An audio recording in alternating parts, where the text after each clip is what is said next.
PYQ பார்த்துட்ருக்கோம். a speed of 50 kilometre per hour is the same as. சம்மில் வந்து பார்த்தீங்கன்னா கிலோமீட்டர் பை ஹவர்னு கொடுத்துருக்காங்க. ஆன்சரில் மீட்டர் பை வினாடி, அதாவது கிலோமீட்டர் பை மணின்றதை வந்து மீட்டர் பை வினாடின்னு மாற்றிருக்காங்க. ஸோ அப்போ நம்ம இது இப்போ கொடுத்தது என்னென்னா 54 கிலோமீட்டர் டிவைடட் பை மணி, அதாவது மணி நேரத்தில் கொடுத்துருக்காங்க. இதை வந்து நம்ம மீட்டரில் மாற்றுறோம். அப்போ என்ன பண்ணுவோம், 54 இன்ட்டு ஒரு கிலோமீட்டர் வந்து நம்மளுக்கு தெரியும் 1000 மீட்டர்னு. அப்போ 1000 மீட்டர்னு எழுதிக்கிறோம். ஓகேவா, 1000 மீட்டர்னு. கீழே மணி நேரம் இங்கே வினாடின்னு கொடுத்துருக்காங்க. நம்மளுக்கு தெரியும், இங்கே பாருங்கள், ஒரு மணி நேரம் வந்து ஒரு மணி நேரத்தை 60 நொடிகள்னு எழுதலாம். ஓகேவா, வினாடியாக மாற்றணும்னா இன்னும் ஒரு 60 இன்ட்டு 60 வினாடின்னு வரும். கரெக்டாக.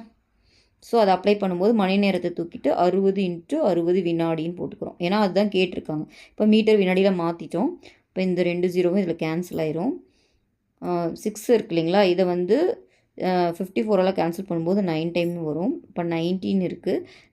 90 வந்து இது பாருங்கள், இப்படியே கேன்சல் பண்ணுங்கள். இது 5, இது 3. கரெக்டாக. 5 2s are 10, 3 2s are 6. திரும்ப 3 எடுத்து கேன்சல் பண்ணிங்கன்னா 3ன்னு வரும். கரெக்டாக. அப்போ 3 5ஸ்ன்னு வருது. அப்போ ஆன்சர் வந்து பார்த்திங்கன்னா 15 மீட்டர் பை வினாடி. இந்த ஆன்சர் எங்கே இருக்குது, பி. இதுதான் சம்மோட ஆன்சர். ஓகேவா.